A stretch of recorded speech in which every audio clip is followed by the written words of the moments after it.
I'm Kisha Zullo, founder of WIB Summit, and this gentleman is, I just can't wait. He is the storytelling entrepreneur.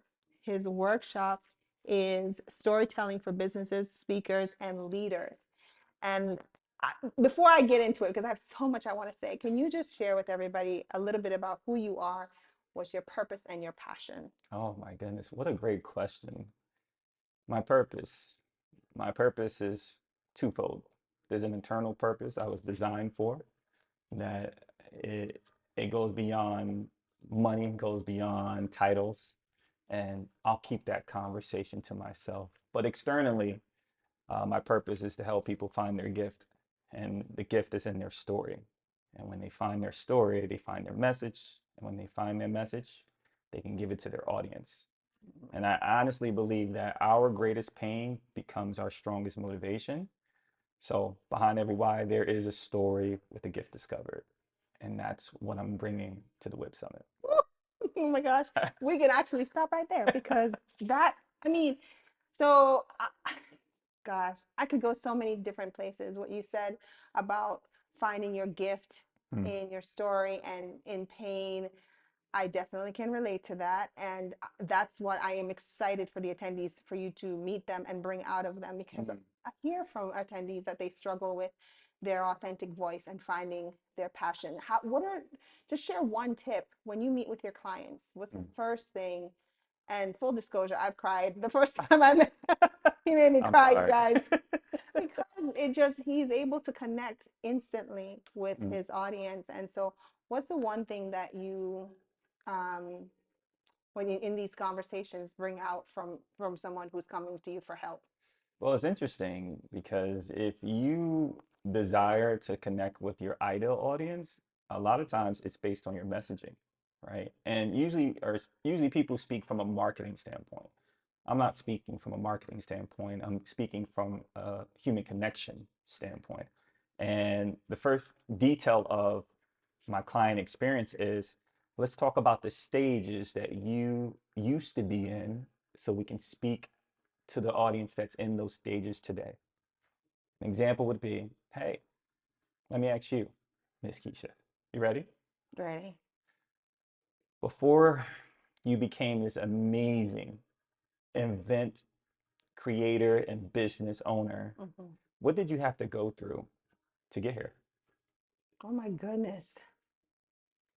A lot of self-doubt. Mm, I had to, because I didn't have the example, mm, so I had to believe that I could create something, mm, build a business, mm, and that clients would show up. I had to really dig deep and find the my why, and lots of no's, mm. lots and lots of no's. You see what I mean, you guys? And that's just I So can't. we're going to take those aspects of your story and we're going to separate them into three areas. One, the problem. What is the problem you just declared? Did you lack support? Mhm. Were you unaware of what your gift was? Did you not know how to speak to your audience? Whatever it may be, that's the problem. Then we're going to focus on how you came to the solution because that's what we call the shift or what we call a canon event. Once you create your pathway to your through your canon event, you then have a way of teaching and providing a message for those who are going through the same thing. And that's just a little Wow. simple, easy part of what we do. And you did that in 1 minute. That's incredible. I'm so impressed with how you're able to just talk a person through the problem. I remember one day I think I sent you the bat signal like, help, I need I need help. Tell me it's gonna be okay. I was going through something. Remember that random text? I was And like, I'm what's like, going on? who can help me? There are certain people in your life Mm, you're just like, I'm gonna reach out to this person. mm. And Chris Ward Jr. is a new friend, so it's not like we go We, back we, like we kind of go back like red light, green light, but like it only in a year though. right. Yeah, not way back.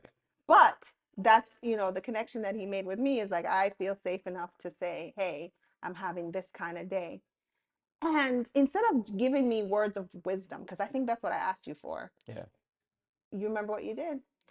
I What you tell me? What did I do? Because Yeah, I it's have an been a while. idea. I do a couple of things. I don't want to give away my He did secrets. not give me the answer, you Yeah, I was guys. gonna say it's probably didn't give you the answer. He didn't give me the answer. He walked, well, tell me what's going on. I'm like, oh my God, I didn't ask for all that. I just wanted you to give me the answer. Yeah.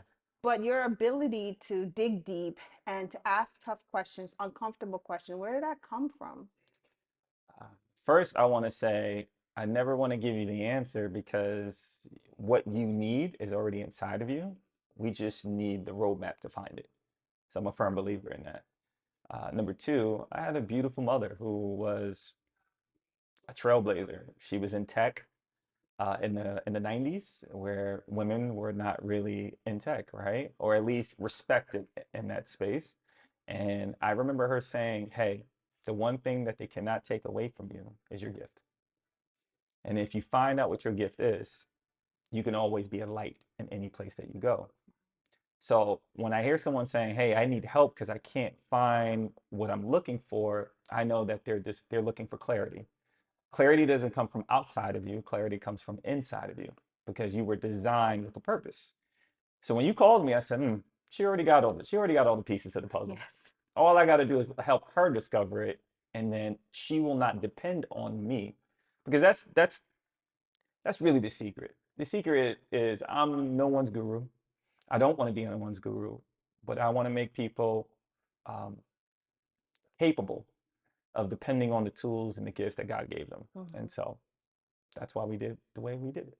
I thank you for that. I remember that day. I was like, oh my gosh, I'm feeling better. And That's what I'm talking about. he didn't spoon feed it to me.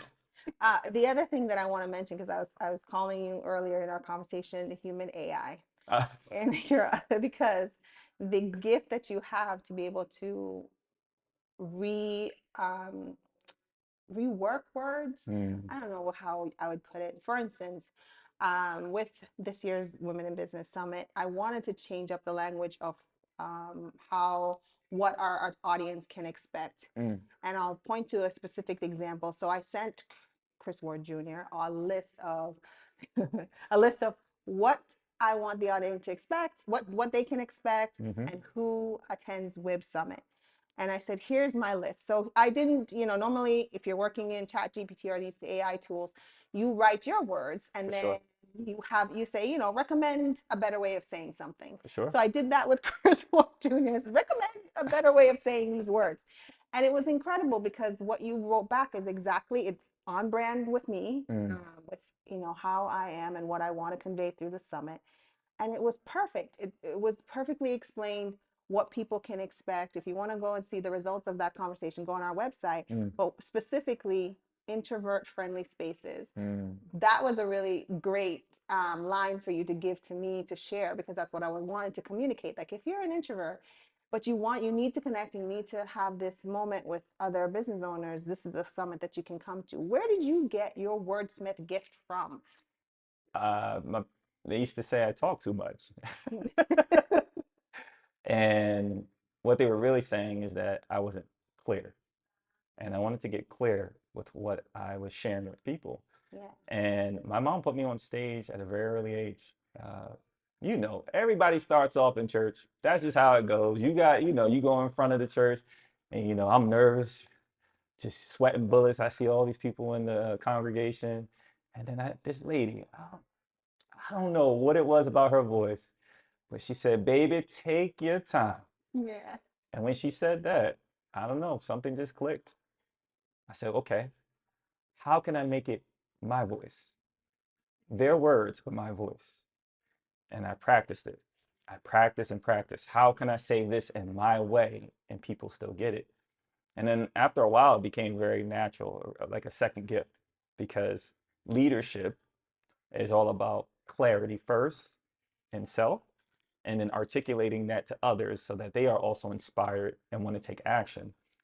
And for me, I said, okay, if I can find my own voice and I can articulate it in a very clear way and it connects with people, then I can help people do the same. And so when you bring details to me about what you want to say, I'm really looking for that human element. I'm looking for the heart of the words, not just the words itself. Incredible. So I could talk to you forever, but I don't want to give all the goods away. Yeah, you got to come to the WIB You Summit. got to come to WIB on September 13th and sign up for Chris's class, which is filling up. So I don't know what to tell you if you don't do what you need to do. Hey, Truly, when are you going to have the opportunity to sit with someone like, I mean, yes, you can connect with him directly, but it's just, I'm so excited for all of our audience to be able to come and meet you. So the other thing I wanted to talk to you, so I've been having these conversations about self-care. I told you I wanted to talk a little bit about that because you are our only male speaker at WIB Summit this year. this is special. And Pressure, pressure. no, it's great. And I get to talk to other female entrepreneurs about their self-care routine and how they take care of themselves to be able to be this person and live out your passion and dreams and have the impact that you do on others. So what do you do for your self-care and to recharge yourself? I walk 5 miles every single day. 10,000 steps.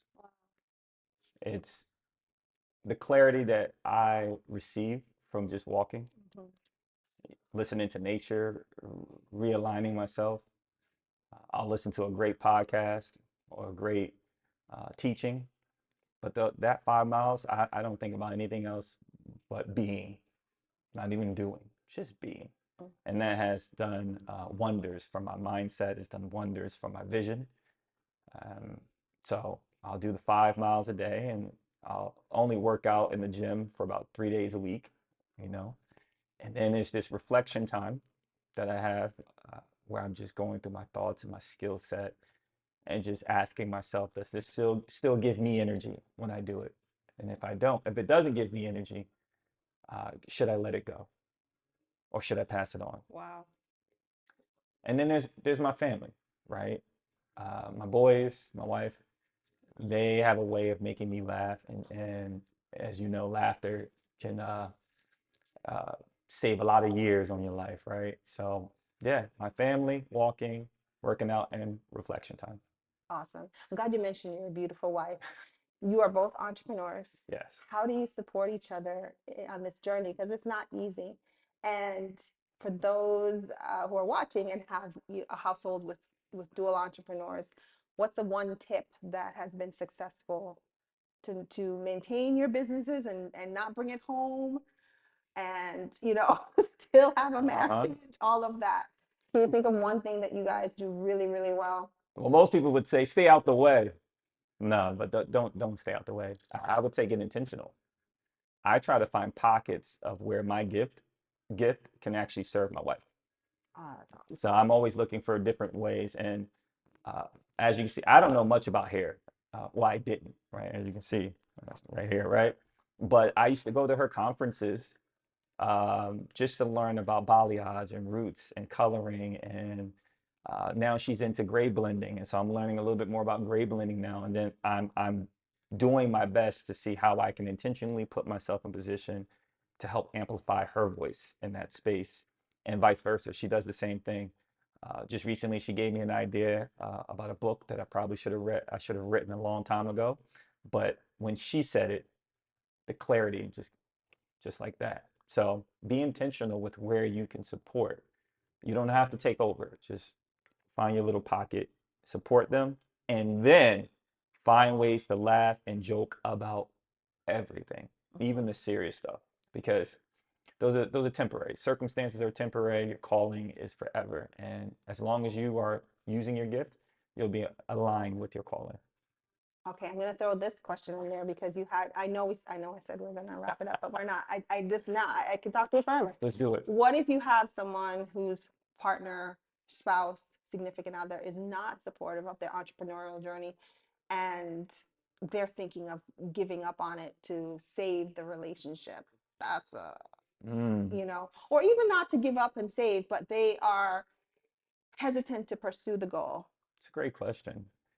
because they know they don't have that partnership support. What's your purpose? And there's two things here. What's your purpose, right? And then what's your shared purpose? Because if you're with someone and that's your partner, they're going to be with you for the long haul, you would hope. So you should have a shared purpose, which then leads to your shared vision. And if your purpose is not strong, let's just think about it. It's going to be tested.